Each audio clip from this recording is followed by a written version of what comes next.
Kita buka dari kitabnya Yohanes yang ke-6 ayat 1 sampai ke-15. Berarti saya minta mungkin ada salah seorang jemaat yang bantu saya membacakan. Jadi itu bisa bantu bacakan dari Yohanes 6 ayat 1 sampai ke-15. Yohanes 6 ayat 1 sampai 15. Demikian bunyi firman Tuhan. Dengan tutup perikop, Yesus memberi makan 5.000 orang. Sesudah itu, Yesus berangkat ke seberang danau Galilea, yaitu danau Tiberias. Orang banyak berbondong-bondong mengikuti dia, karena mereka melihat mukjizat-mukjizat penyembuhan yang diadakannya terhadap orang-orang sakit. Dan Yesus naik ke atas gunung dan duduk di situ dengan murid-muridnya. Dan Paskah, hari raya orang Yahudi, sudah dekat. Ketika Yesus memandang sekelilingnya dan melihat bahwa orang banyak berbondong-bondong datang kepadanya, berkatalah ia kepada Filipus, "Di manakah kita akan membeli roti supaya mereka ini dapat makan?" Hal itu dikatakannya untuk mencobai dia, sebab ia sendiri tahu apa yang hendak dilakukannya. Jawab Filipus kepadanya, "Roti seharga 200 dinar tidak akan cukup untuk mereka ini, sekalipun masing-masing mendapat sepotong kecil saja."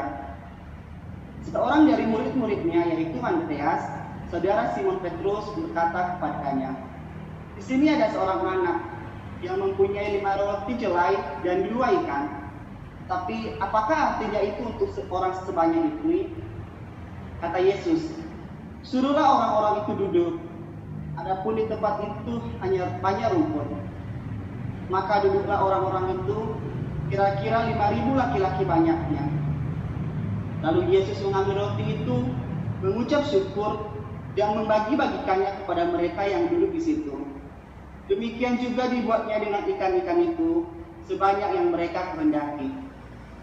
Dan setelah mereka kenyang, dia berkata kepada murid-muridnya, "Kumpulkanlah potongan-potongan yang lebih, supaya tidak ada yang terbuang." Maka mereka pun mengumpulkannya dan mengisi 12 bakul penuh dengan potongan-potongan dari kelima roti jelai yang lebih setelah orang makan. Ketika orang-orang itu melihat mukjizat yang telah diadakannya, mereka berkata, "Dia ini adalah benar-benar nabi yang akan datang ke dalam dunia." Karena Yesus tahu bahwa mereka hendak datang dan hendak membawa dia dengan paksa untuk menjadikan dia raja. Ia mengikuti pula ke gunung seorang diri. Amin. Saudara, Bapak Ibu sudah kasih. Kali ini kita baca satu perikop. Ini kisah tentang juga dalam satu masalah, satu krisis ya. Mungkin memang krisisnya berbeda dengan kita saat ini. Kita mungkin karena masalah penyakit, tapi di sini kita lihat masalah pangan ya. Jadi saudara, dalam satu acara mamanya ikut Yesus. Nah itu tiba-tiba ada 5.000 orang yang ikut Yesus, baru laki-laki itu kelaparan, gak ada makan ya. Ini juga ada satu tesis dan satu tesis. Saudara, itu 5.000 laki-laki ya, belum keluarga. Mungkin ada yang udah pasangan, punya istri, mungkin ada yang punya anak, bawa anak satu, berarti sudah 15.000 orang lagi saat itu. Saudara, ini orang dalam jumlah besar. Dan dalam jumlah besar ini, mereka kelaparan karena tidak ada makanan, karena krisis. Nah saudara, inilah apa yang kita hadapi sekarang saat ini. Mungkin kita sedang mengalami ya, namun satu krisis, mungkin karena penyakit, juga mungkin di sini baik-baik juga mungkin ada orang-orang yang membutuhkan makanan, kelaparan. Nah saudara, itulah yang terjadi kita dengan kejadian firman Tuhan. Dan dalam ayat yang kelima itu menyatakan bahwa ketika Yesus menyelinnya dan melihat bahwa orang banyak berbondong-bondong datang, ia berkata kepada Filipus, "Di mana kita dapat membeli roti supaya mereka dapat makan?" Di sini Tuhan Yesus bicara kepada Filipus, dan Tuhan Yesus menyuruh Filipus agar memberi mereka makan. Nah saudara, dalam krisis ini kita Tuhan juga kita pada nama Tuhan, khususnya orang Kristen ya, bahwa di tengah krisis ini kita harus menjadi berkat. Kita harus melakukan sesuatu. Ya, jadi kita jangan cuma diam-diam aja, saudara. Tapi saudara, di sini kita melihat dari Filipus sendiri berkata, roti seharga 200 dinar tidak akan cukup untuk mereka itu. Jadi 200 dinar kalau kita baca di Alkitab itu gaji upah seorang pekerja 1 hari 1 dinar. Kalau ada 200 berarti upah 200 hari seorang pekerja, ya, upah seorang pekerja. Nggak cukup, nggak mungkin. Karena ini memang besar, ya, jadi dalam jumlah yang besar itu beruang banyak, dana banyak. Nah, saudara, pada waktu Tuhan bilang kita untuk memintakan kita, ayo kita bersuatu, mungkin banyak orang yang responnya sama seperti Filipus, ya. Banyak yang responnya, ya Tuhan, saya juga terimbas kok, saya juga kena dari krisis corona ini, ya kan, pemasukan saya juga berkurang juga. Mungkin ada orang kata begitu, atau mungkin bilang, wah saya punya uang cuma sedikit, mungkin nggak ada artinya nih buat menghadapi krisis ini, gitu, saudara. Saudara, mungkin banyak orang Kristen yang responnya ini seperti gitu, kita pilih, udahlah saya juga susah, ya jangan bantu anak dulu, gitu, saudara, ya.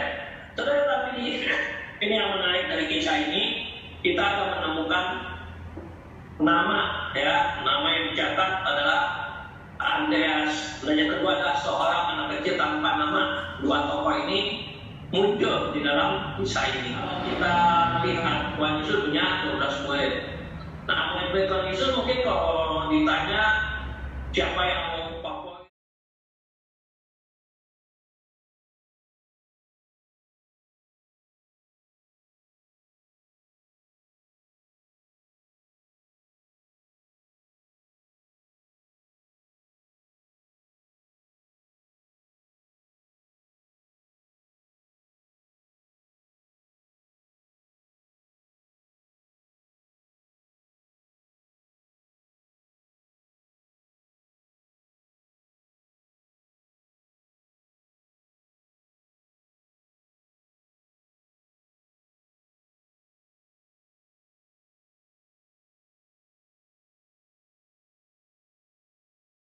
kelimpahan itu Yusuf harus mengumpulkan. Jadi Yusuf nggak bisa bilang bahwa dalam masa kelimpahan, ayo kita pakai-pakai, kita habisin, nanti kita 7 tahun kelaparan, biarin aja kita andalin Tuhan, nanti Tuhan cukupin. Nggak bisa begitu, saudara. Jadi pada waktu masa kelimpahan, Yusuf harus mengumpulkan untuk masa 7 tahun kelaparan. Dalam hidup itu kita harus lakukan. Nah, Tuhan bilang pada waktu ini, Tuhan bantu hijab, Tuhan mengumpulkan banyak, sisanya lebih harus dikumpulkan, saudara. Kita manusia harus mengumpulkan. Jadi kalau saudara masa-masa ini terus terang aja, ini nggak ada yang mengharapkan kejadian seperti ini, atau bahkan mungkin nggak ada yang menduga akan kejadian seperti ini. Hari-hari ini semua orang pasti kena imbas, pasti akan berkurang pemasukan, pendapatan, cari uang tambah susah, harga makanan tambah mahal, kebutuhan tambah naik. Betul nggak, saudara? Nah, semua orang pasti nggak mengharapkan akan menemui kejadian seperti hari ini. Tapi kalau kejadian seperti hari ini, kita harus juga orang siap. Ya, jadi kalau mungkin saudara pada waktu mendekati harga lebih harus bisa mengumpulkan untuk nanti kalau kebetulan yang moga-moga jangan terjadi lagi kondisi seperti ini, gitu, saudara, ya. Tapi kalaupun ada kejadian seperti ini, saudara tetap bisa siap bertahan. Nah, ini kita tidak duga. Apalagi kalau kejadian-kejadian yang memang harus pengeluaran yang memang udah terjadwal. Contohnya misalnya harus bayar uang kontrakan rumah, harus bayar uang anak sekolah, anak kuliah, ya kan, harus bayar iuran kebersihan, bayar listrik. Nah, itu saudara, jadi kalau saudara hari ini umpama dapat uang, memang udah tahu bahwa bulan depan saudara harus bayar anak sekolah, ya saudara, uangnya pakai berarti bayar anak sekolah. Yang sekarang ada berkat bulan depan harus bayar sekolah, saudara pakai buat yang lain, saudara pakai beli handphone baru, saudara pakai buat jalan-jalan, saudara. Saat kita ada berkata, kalau memang itu Tuhan bilang kita harus mengumpulkan, kita juga harus menyimpan, saudara. Jadi saudara, kita juga harus berhikmat, ya kan? Tuhan bilang bahwa raja mana yang kalau mau berperang tidak dulu-dulu membuat hitung-hitungan dengan berapa tentara, dengan kekuatan berapa yang akan menghadapi. Nah, itu saudara. Jadi kita sebagai anak Tuhan, juga kalau hari ini ada berkat Tuhan, kita juga harus bisa membuat perhitungan akan kebutuhan kita, ya saudara. Sekarang orang menyimpan itu udah beda dengan zaman dulu ya. Kalau zaman dulu itu kita belajar katanya kalau kita terima uang pemasukan, lalu kemudian kita pakai ada sisa buat tabungan. Tapi sekarang itu dibalik. Jadi kita punya uang, terima gaji, terima pemasukan setiap bulan, kita tabung dulu. Jadi pemasukan kita dikurangin tabungan kita setiap kita terima uang, baru sisanya itu adalah yang kita pakai, saudara. Jadi terbalik dengan zaman dulu ya. Nah, ayat ini harus begitu, saudara. Jadi kita berdoa supaya kondisi ini cepat berlalu, kita bisa normal lagi, bisa memulihkan ekonomi, tetapi nanti kita juga tetap harus bersiap-siap juga. Ya, berdoa supaya jangan kejadian lagi kondisi seperti ini, tapi kita tetap harus siap. Kalau memang nanti pun ada kondisi kejadian seperti ini, kita juga harus siap. Apa yang memang Tuhan kasih buat kita, kita bisa kelola dengan baik. Kalau memang yang harus keluar, yang harus kita berikan, yang harus kita bayarkan, ya seperti pembunuhan, sewa rumah, bayar anak sekolah, nah itu memang harus setiap bulan untuk bersempat misi, untuk apa yang memang harus saudara selesaikan dulu. Dan nanti sisanya baru saudara bisa pergunakan uang yang lain, ya.